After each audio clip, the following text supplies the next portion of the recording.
Hello everyone, स्वागत है आपका इस चैनल पर। सबसे पहले सबको नमस्ते, सत श्री अकाल, अस्सलाम वालेकुम, Ram Ram, what ever you feel connected with. तो आज जो आपका सेशन रहने वाला है वो है रिलेटेड टू जनरल हिंदी, जिसमें हम देख रहे हैं previous year MCQs with concept and examples. तो आप सबको पता है ये फ्री कोर्स है, जिसकी पीडीएफ आपको डिस्क्रिप्शन बॉक्स से या फिर मेरे टेलीग्राम चैनल पर आराम से अवेलेबल हो जाती है। ठीक है, तो स्टार्ट करेंगे अपना आज का session with full passion and enthusiasm के साथ। ये काफ़ी ज़्यादा इंटरेस्टिंग सेशन है जिसमें हमने अपने वोकैब को सीखना है। ठीक है, तो आप सबको पता है कि हमारे सिलेबस में ज़्यादा पोर्शन जो है वो व्याकरण का है, या फिर हम ग्रामर बोलते हैं इसको इंग्लिश में, जिसमें हमने भाषा के बारे में पढ़ा था, संज्ञा के बारे में पढ़ा था। और आज हम करने जा रहे हैं सर्वनाम। सर्वनाम क्या होता है, सर्वनाम के वेद या फिर उससे रिलेटेड जितने भी प्रीवियस ईयर क्वेश्चंस है वो समझेंगे हम। ठीक है, तो ये काफ़ी ज़्यादा प्यारा चार्ट है जिसे हम टीचिंग लर्निंग मटेरियल बोलते हैं। ठीक है, तो ये टीचिंग को इंटरेस्टिंग बनाने में आप इस तरह की चीज़ें का यूज़ कर सकते हैं। ठीक है, तो स्टार्ट करेंगे आज का session with full passion and enthusiasm के साथ। सर्वनाम, जिसको हम इंग्लिश में प्रोनाउन बोलते हैं। ओके, सर्वनाम शब्द दो शब्दों के मेल से बना है, सर्व और नाम। सर्व का अर्थ है सब, नाम का अर्थ है किसी का भी नाम। संज्ञा के स्थान पर प्रयुक्त होने वाले शब्दों को सर्वनाम कहा जाता है। सर्वनाम संज्ञाओं की पुनरावृत्ति रोककर वाक्यों को सौंदर्य बनाता है। अब देखिए, संज्ञा हम बोलते थे किसी वस्तु, स्थान, नाम, भाव, गुण, अवस्था के नाम को हम संज्ञा कहते थे। अब इन वर्ड्स की जगह जो वर्ड्स हम यूज़ करते हैं उसे हम क्या बोलते हैं, सर्वनाम बोलते हैं। ठीक है, और सर्वनाम क्या है, सर्वनाम संज्ञाओं की पुनरावृत्ति को रोकता है। मतलब जो संज्ञा में जो भी वर्ड्स यूज़ होते हैं ना, किसी जैसे दिल्ली हो गया, मुंबई हो गया, किसी का नाम हो गया, राम, लखन, जो भी है। ठीक है, तो इन वर्ड्स की जो रिपीटेशन है उसको रोकता है और सेंटेंस को क्या बनाता है, और ज़्यादा ब्यूटीफुल बनाता है, और ज़्यादा उसको सुंदर बनाता है। ठीक है, तो जैसे एग्जाम्पल के लिए मैं आपको बताऊंगी, जैसे हम फ्लोरिना की एक ही एग्जाम्पल लेते हैं। फ्लोरिना 5 साल की लड़की है। फ्लोरिना एक अच्छी राइटर है, पोइट है, और एक अच्छी कलाकार भी है। ठीक है, फ्लोरिना जो है वो शिमला में रहती है, जो भी है। ठीक है, तो इसमें हम बार बार फ्लोरिना का नाम यूज़ कर रहे हैं, और अगर हमने उसकी रिपीटेशन को ख़त्म करना है तो हमें सिर्फ एक ही बार उसका नाम यूज़ करना होगा। जैसे फ्लोरिना 5 साल की लड़की है, वह एक अच्छी राइटर, कलाकार, या जो भी कहें। ठीक है, और वह शिमला में रहती है, या फिर जो भी उसके रिलेटेड स्टोरी होगी उसमें हम बार बार नाम का रिपीटेशन नहीं करेंगे।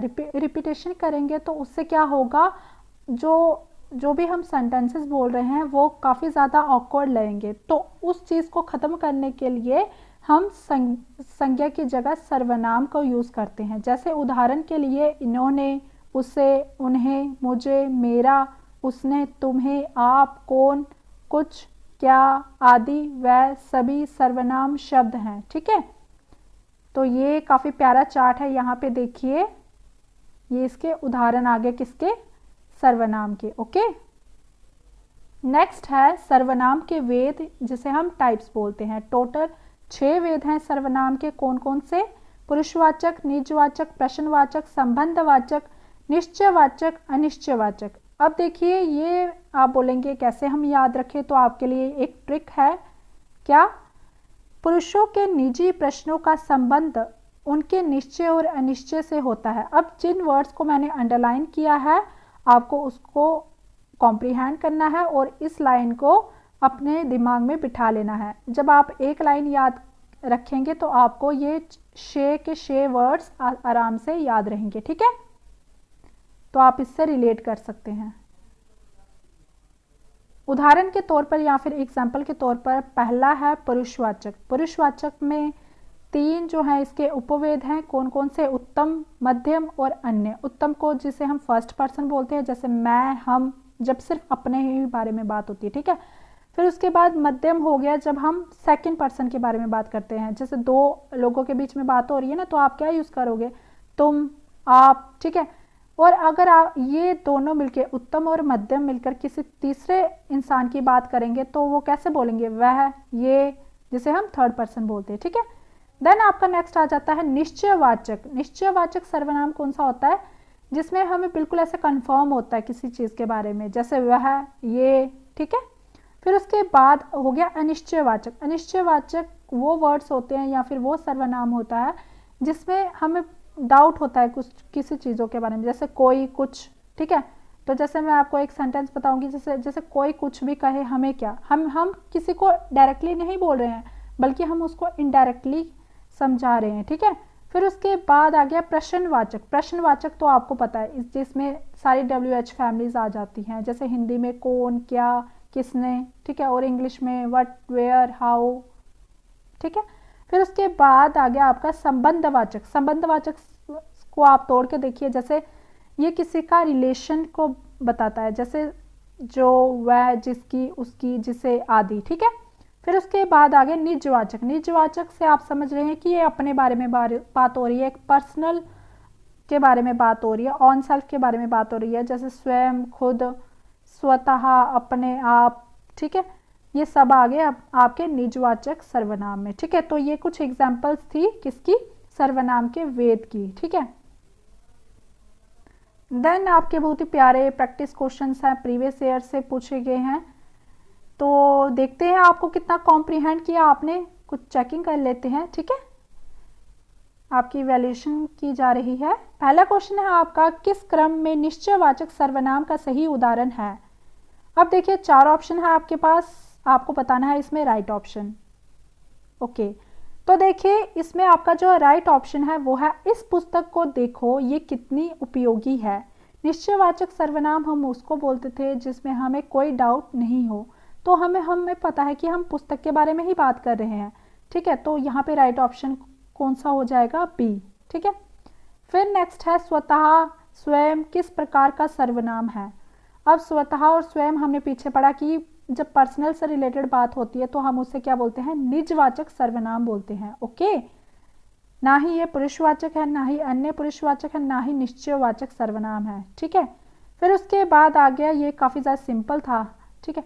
फिर उसके बाद आ गया, निम्नलिखित वाक्यों में से किस वाक्य में सर्वनाम का अशुद्ध प्रयोग हुआ है। अब आपको बताना है, 4 सेंटेंस दिए गए हैं, आपको बताना है कौन सा सेंटेंस जो है इनकरेक्ट है, ठीक है। अब देखिए जो बाकी सारे सेंटेंस ठीक हैं, लेकिन जो थर्ड सेंटेंस है, थर्ड वाक्य है, वो है मैं तेरे को एक छड़ी दूंगा। अब देखिए ये थोड़ा ऑकवर्ड सा लग रहा है, मैं तेरे को एक छड़ी दूंगा, ये थोड़ी भाषा को गोल मटोल कर दिया है, तो ये गलत है, ठीक है।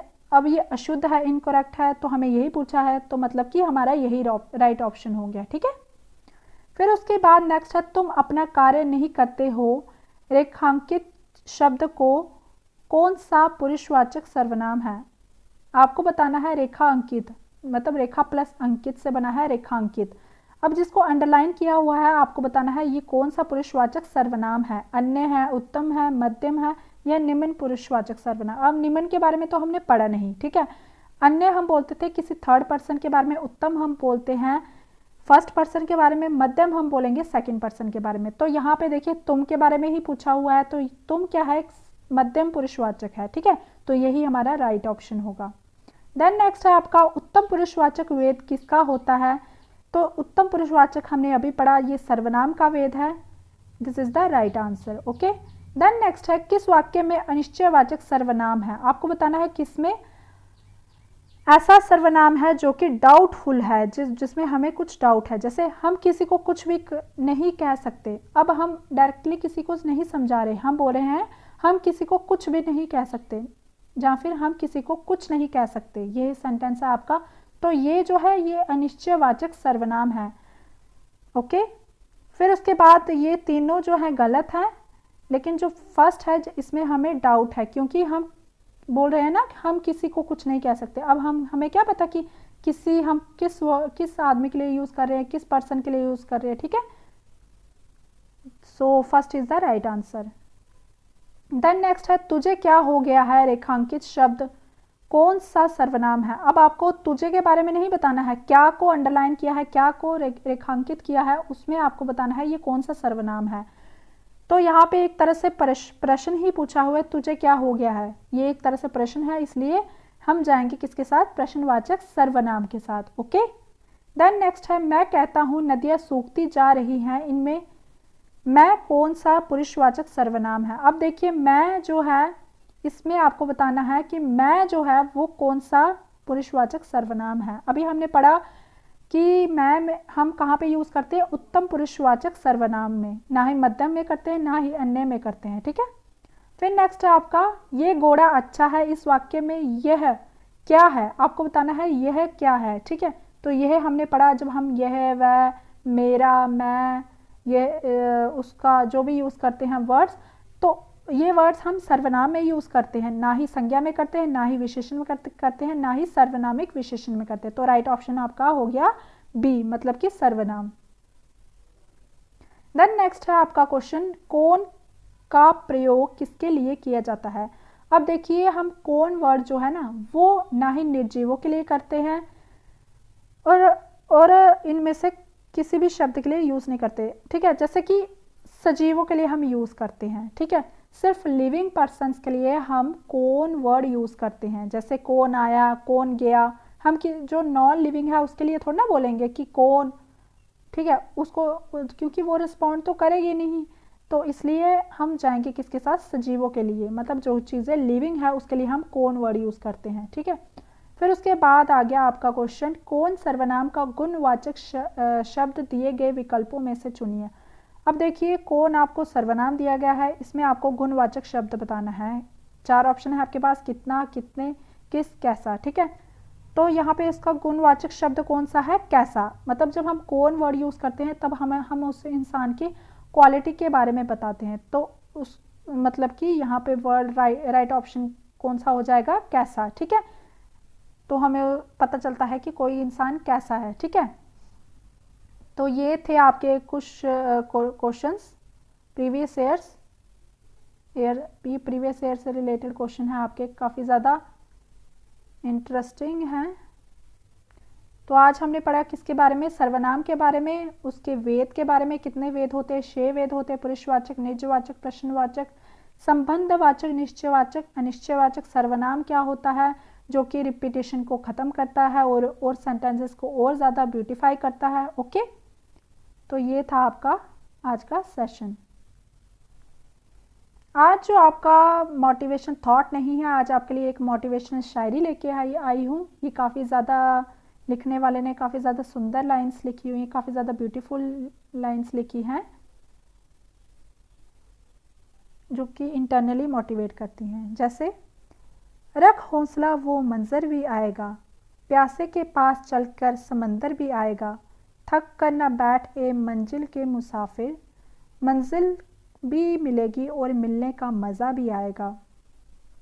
अब ये सारे जितने भी पर्सन्स, जितने भी इंसान हैं दुनिया में, ये सब पर लागू होती है। हम कई बार क्या करते हैं, अपने काम को शुरू तो कर लेते हैं लेकिन बीच में ही हार मान लेते हैं, ठीक है। तो ये काफ़ी ज़्यादा इंटरनली मोटिवेट कर रही हैं ये लाइंस, तो ये हमें अपने पे भी अप्लाई करनी है। हमें बीच में नहीं हारना है। हम जैसे काम कर रहे हैं विद पैशन के साथ, हमें पूरी डेडिकेशन के साथ हमें वैसे ही काम करना है और जो अपना एम है, पर्पस है, उसे पूरा करना है, ठीक है। So all the best, have a nice weekend, okay bye.